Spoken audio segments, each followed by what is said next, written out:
వంగవీటి రంగ ఒక ప్రాంతానికో ఒక ప్రదేశానికో చెందిన వ్యక్తి కాదు. ఆంధ్రప్రదేశ్ రాష్ట్ర రాజకీయాల్లో ప్రత్యేకించి కాపుల గుండె చప్పుడు వంగవీటి రంగ అని కూడా తెలియజేసుకోవచ్చు. అలాంటి బిడ్డ దర్శిలో అడుగు పెడితే ఎలా ఉంటది? అలాంటి బిడ్డ కాపు అడ్డాలోకి వస్తే ఎలా ఉంటది? అలాంటి బిడ్డ దర్శి నుంచి రాజకీయం స్టార్ట్ చేస్తే ఎలా ఉంటది? అలాంటి బిడ్డ దర్శి వైపు చూస్తే ఎలా ఉంటది? కాపుల రక్తం గజ్జ గజ్జ ఉడికిపోద్ది. సో వంగవీటి రాధా కనుక దర్శి రాజకీయాల్లో ఎంటర్ అయితే రాబోయే రోజుల్లో మరి దర్శి దద్దరిల్లాల్సిందే అని కూడా చెప్తా ఉన్నారు. ఏదేమన్నప్పటికీ ప్రస్తుతానికైతే గుట్టుబాటి లక్ష్మి గారు ఇన్ఛార్జిగా ఉన్నారు. సో రాబోయే రోజుల్లో ఏ మార్పులైనా జరగచ్చు. ఏ నియోజకవర్గం ఎవరికి శాశ్వతం కాదు. సో దర్శి కాన్స్టిట్యున్సీలో కూడా మరి రాబోయే రోజుల్లో మార్పులు గనక జరిగి రాధ అడుగు పెడితే ఆ వ్యవహారమే వేరబ్బా అని కూడా చెప్తా ఉన్నారు. ఇక్కడ ఇన్ఛార్జ్ లక్ష్మి గారు గెలుపు ఓటములు జరుగుతూ ఉంటాయి.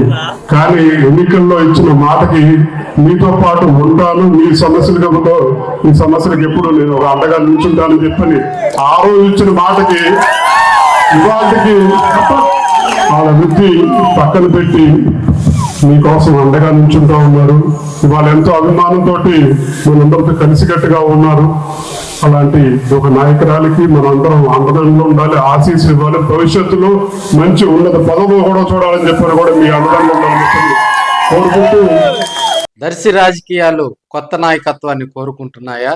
నిన్న దర్శిలో కాపు త్రిమూర్తులు విగ్రహ ఆవిష్కరణ సందర్భంగా దర్శి కాపు నాయకత్వం ఏం కోరుకుంటుంది? దర్శి రాజకీయాలే ఆంధ్రప్రదేశ్ రాష్ట్ర రాజకీయాల్లో కూడా ప్రత్యేకమైనటువంటి గుర్తింపు ఉన్నటువంటి constituency Darsi constituency. Darsi constituency అంటేనే మరి భారీగా కూడా అక్కడ ఎన్నికల టైంలో జరిగేటువంటి గందరగోళ పరిస్థితులు, ఆ విజయం కూడా ఎలక్షన్ టైంలో దోబుచ్చులాటాడిద్ది. నువ్వా నేనా అని. దర్శి కాన్స్టిట్యున్సీలో కూడా పెద్ద పెద్ద మెజార్టీలు ఏమి రావు.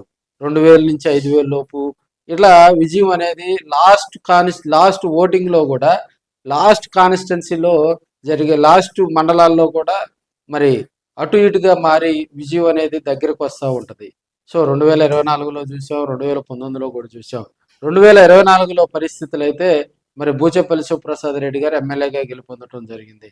గుట్టుపాటి లక్ష్మి గారు ప్రస్తుతం అక్కడ తెలుగుదేశం పార్టీ ఇన్ఛార్జిగా ఉన్నారు. నిన్న కాపు త్రిమూర్తుల విగ్రహాలకు సంబంధించి ఆవిష్కరణ కార్యక్రమంలో వంగవీటి రాధా గారు అక్కడ తళుక్కున మెరవటం, భారీగా కాపులందరూ కూడా ఆయనకు గ్రాండ్ వెల్కమ్ చెప్పడం కూడా దర్శి రాజకీయాల్లో ఒక కొత్త అధ్యయనం అని కూడా మనం చెప్పుకోవచ్చు.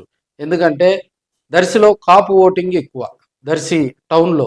సో కాపు లీడర్షిప్కి అక్కడ ప్రత్యేకమైనటువంటి ఆదరణ, ప్రత్యేకమైనటువంటి గుర్తింపు. కాపులంటే కూడా దర్శి ప్రాంతంలో దర్శి చుట్టుపక్కల ఉన్నటువంటి గ్రామాల్లో ఆ కాన్స్టిట్యున్సీలో కూడా ఒక ప్రత్యేకమైనటువంటి గుర్తింపు ఉంది.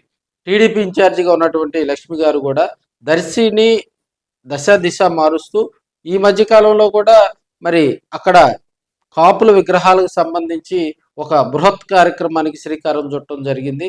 దానికి సంబంధించి కూడా మనకి గుట్టుపాటి లక్ష్మి గారు ప్రస్తుతం యాక్టివ్గా తెలుగుదేశం పార్టీలో కాపులకు సంబంధించి యాక్టివ్ అవుతున్న వేళ మరి భారీగా కూడా విగ్రహాలు ఆవిష్కరణ కార్యక్రమానికి ప్రజలందరూ రావటం, ఆమెను ఆశీర్వదించటం, అదేవిధంగా వంగవీటి రాధ రావటంతో అక్కడ దర్శి ప్రాంతంలో ఉన్నటువంటి కాపులకు పూనకాల లోడింగ్ అని కూడా చెప్పాలి.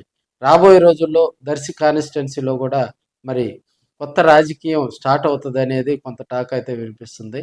అయితే ఇప్పుడున్న అక్కడ జరిగినటువంటి సంభాషణలో అక్కడ వచ్చినటువంటి కాపు లీడర్లందరూ కూడా మరి దర్శి వైపు గనక వంగవీటి రాధ చూస్తే అక్కడ మరి పరిస్థితులు మారతాయి. వంగవీటి రాధాకు మరింతగా కూడా ప్రజాదరణ దర్శి ప్రాంతంలో ఉంటుంది.